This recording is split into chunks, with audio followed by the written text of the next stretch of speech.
जिस बेटी की शादी इतने धूमधाम से की थी, केवल 17 दिन बाद उसी बेटी की अर्थी सजानी पड़ी।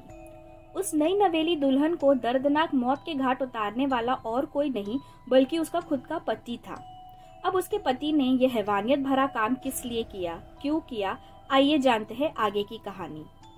मुंह का रहने वाला विक्रम सगोतिया और धैपालपुर की रहने वाली अंजलि, इन दोनों की शादी 21 मई 2023 को बड़े ही धूमधाम से की गई थी। तकरीबन साल 1.5 साल से ये दोनों एक दूसरे को जानते थे और उनकी बात फोन पर भी होती थी। मगर ये किसको मालूम था कि शादी के बाद विक्रम इतना बदल जाएगा कि वो अपनी ही पत्नी को मौत के घाट उतार देगा। 6 जून 2023 की रात को अंजलि ने अपने भाई और पिता से फोन पे बात की थी, जिसमें अंजलि ने उनसे कहा था कि आप प्लीज मुझे लेने आ जाइए, ससुराल वाले मुझे बहुत ज्यादा परेशान कर रहे हैं। मगर रात ज्यादा हो चुकी थी, इसलिए उन्होंने कहा कि वो लोग सुबह आएंगे। 7 जून की सुबह अंजलि का भाई रुपेश धैपालपुर से मुंह के लिए निकला। रुपेश जैसे ही धारनाका में स्थित मकान पर पहुंचा तो वहां उसे चिल्लाने की आवाज आने लगी। रुपेश ने ऊपर जाकर देखा तो विक्रम हाथ झटककर घर से भाग रहा था और कमरे के अंदर अंजलि घायल अवस्था में पड़ी हुई थी। अंजलि के पूरे शरीर से खून बह रहा था और फर्श पर भी खून पड़ा हुआ था। रुपेश अंजलि को अस्पताल लेकर गया, पर तब तक उसकी मौत हो चुकी थी। आरोपी विक्रम ने मंदिर में रखी खुखरी से अंजलि पर वार किए थे। अंजलि की गर्दन पर सबसे ज्यादा वार किया गया था, मगर इसके अलावा उसके हाथ, पेट और पीठ पर भी हमला किया गया था। इस दौरान अंजलि अपनी जान बचाने के लिए पूरे घर में दौड़ लगा रही थी। वारदात के बाद पूरे घर में, गैलरी में और बिस्तर पर खून पड़ा हुआ था।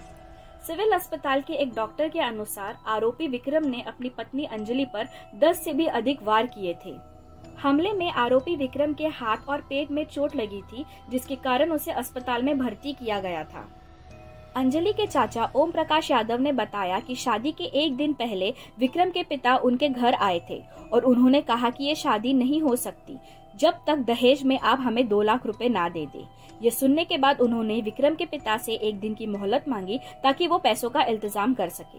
अगले दिन फिर लड़के वालों का परिवार धैपालपुर आया और इन्होंने विक्रम के पिता को 2 लाख रुपए दिए और फिर शादी हुई, जिसके बाद अगले ही दिन से अंजलि के ससुराल वालों ने गाड़ी और अन्य सामानों के लिए अंजलि को टॉर्चर करना शुरू कर दिया।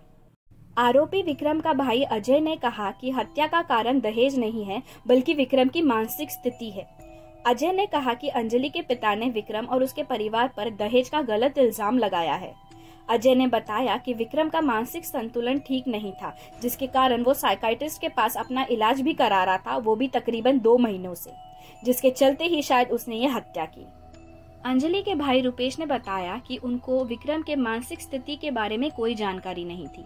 रुपेश ने ये तक कहा कि अगर सच में विक्रम एक मानसिक रोगी था तो भला उसने अपने माता पिता को क्यों कुछ नहीं किया, उसने सिर्फ मेरी बहन को ही मौत के घाट क्यों उतारा।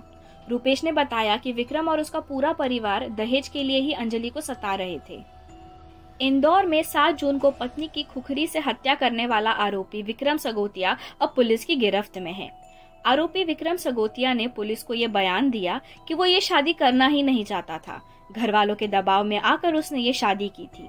5 जून को उसे नौकरी से भी निकाल दिया गया था। उसे ये डर था कि अब वो अपनी बीवी को कैसे पालेगा, जिसके चलते उसने उसकी हत्या कर दी।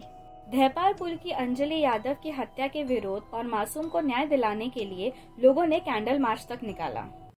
अगर आपको क्राइम स्टोरीज या क्राइम डॉक्यूमेंट्रीज देखना पसंद है, then make sure to subscribe to my channel and then hit the bell icon.